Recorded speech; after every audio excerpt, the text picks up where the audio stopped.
I'll be straight with you, this isn't going to be a video about bashing electric cars, so if you hate EVs, leave me an angry comment about them down below to feed my algorithm, then get back to Facebook where you can get angry about OnlyFans models sleeping with 2,000 porcupines in 2 hours, and you're horrified by it, but secretly you're quite aroused and your trousers around your ankles. But let's get on with this video. No, instead this video is going to be about the masterful work of narrow-minded idiocy that is the current state of the UK's luxury car tax, and how the government could inject some life into car sales if they weren't devoid of a single brain cell. What the chances? Now, just in case you didn't know, the UK's luxury car tax was introduced back in April 2017. Technically, it's actually called the Expensive Car Supplement, but for reasons we'll get onto, that name is about as meaningless as Idi Amin's views on cuddling. But what it means is that any owner of a car that originally cost more than £40,000 when it was new pays an extra £410 a year on top of their standard rate of road tax, which is currently £190, meaning that if your car originally cost over 40 grand, you pay 600 quid a year in tax. That is a lot of money.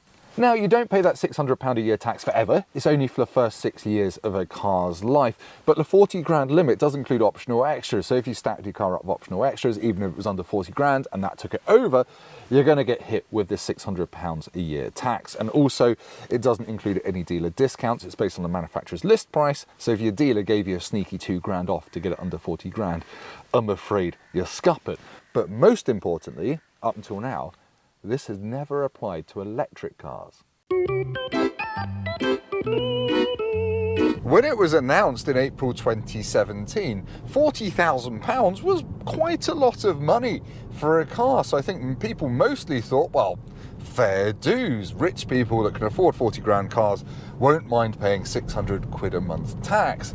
But fast forward to 2025, adjust for inflation, and that 40 grand is now £52,000. And I would argue that quite a lot of normal humdrum cars are now over 40 grand. This Peugeot 408, if it had a hybrid engine, would be well over 40 grand, and therefore £600 a year to tax, and that doesn't really sit well with me. And also, we have to consider that from the 1st of April 2025, in a couple of months' time as I'm filming this, electric cars will now be liable for this extra luxury car tax. And if the government is trying to get us to buy more EVs, and it feels like including them in a £600 a year tax is just going to take whatever momentum there is for EVs, which by some sources is not very much at the moment, and kick it firmly in the teeth. Now, maybe it's because I'm a grumpy old man, but I'm sick to the back teeth of having to work out which cars are going to incur this tax when I stand in this lay-by doing YouTube videos. I'm sure you're sick of hearing me whinge about the 40 grand tax as well. And it's especially annoying when it comes to electric cars, which most people seem to presume have a lower rate of tax, which they did until April. So what do we do about it? Well, it's actually quite simple, I think. I think we just need to raise that 40 grand cap to 52 grand to match inflation. And suddenly, all of these reasonably normal family cars that cost between 40 and 50 grand don't incur the silly tax. Look, I was filming that facelift Skoda Enyaq yesterday. Normal family electric car, the sort of thing that everyone seems to be telling us we should be buying. Only one version of that is under 40 grand. A Vauxhall Astra. There's a version of the Vauxhall Astra Estate, you know, the normal car that window cleaners used to use when I was growing up. There's a version of that that's £44,000. And I don't think this is car companies being greedy for once. It's because inflation has made all of their costs rise. They have to pass it on to us because they presume that all of our wages have gone up with inflation as well. Have yours? Right, now I'm a journalist despite my influence-free coat, so I'm going to look at the downsides of my proposal to free us from the tyranny of the 40 grand luxury car tax. Number one is the government's clearly going to lose a lot of revenue for all the people that were paying this £600 a year tax on cars between 40 and our new 52 grand limit. And apparently the country hasn't got a pot to piss in at the moment, so perhaps losing all that tax revenue is not going to be a good idea.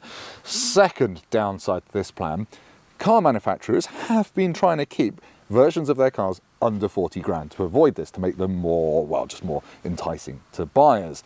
Now, if we raise the limit to 52 grand, Cynical old me reckons this will stop this benevolence and they'll suddenly put their 39.5 grand cars, like the GT line version of the Kia EV3, that might suddenly become a 42 grand car because there's no reason for them to keep it under 40 grand. They can make more profit, etc., etc. Call me cynical, but that will probably happen. Now let's talk about the upsides of Lord Tim's massive tax plan here. Clearly, there are loads of great family cars between 40 grand and 52 grand. Now, people might still say those cars are expensive, they should be taxed as luxuries. I disagree. Most people nowadays are PCPing, leasing, financing their cars, and I think they're still sensitive financially to paying an extra 400 quid a year in tax. Call me wrong in the comments if you want, but I think that's probably true. So by increasing this limits, they don't have to pay that. I think we're going to inject a load of demand into the car market, which is probably a good thing. And then there's the question of electric cars, EVs. Even a humble EV is more likely to be over 40 grand than the petrol or diesel equivalent because they're still more expensive to make and sell at the moment. So if the government is actually serious about making people buy more EVs and enticing them, actually making them want to buy electric cars in the first place, this tax break thing is a lever they could pull to actually do something about it rather than just blaming manufacturers and infrastructure companies. It's just baffling to me that no one in government has thought that this 40 grand luxury car taxing might be a blocker given the current price of electric cars. And I'm not saying that electric cars are the only future. They're part of it, but I personally think that petrol and diesel cars will have their place for decades to come for people who can't charge at home, who can't charge on the street and things like that. But that's a topic for another video. Just buy M5s, not even a plug-in hybrid one. Just get the dirtiest petrol M5 you can. Keep it forever. Right, that's probably enough ranting for one video. I'm not exactly sure where the Idi Amin bit came in, but go down to the comments and tell me if you agree that this tax limit is quite outdated. Look, I appreciate we have to tax things and that people should be paying tax if they can afford an expensive car, but personally, I just think we need to move with the times with inflation and adjust that limit from 40 to 52,000 pounds. It's a bit of a random line in the sand, but there we are. Now, you're going to probably tell me a 40 grand car is still an expensive car. Yes, to lots of the population it is. I couldn't afford one, but hundreds and thousands of people out there are financing and leasing 40 grand cars, and that seems to be about the sweet spot for if you want a decent family, certainly electric car at the moment. But anyway, like this video if you've liked it, subscribe to the channel because I'm normally doing car reviews, not talking about the government. Go down to the comments and just tell me who your favourite politician is. See you next time.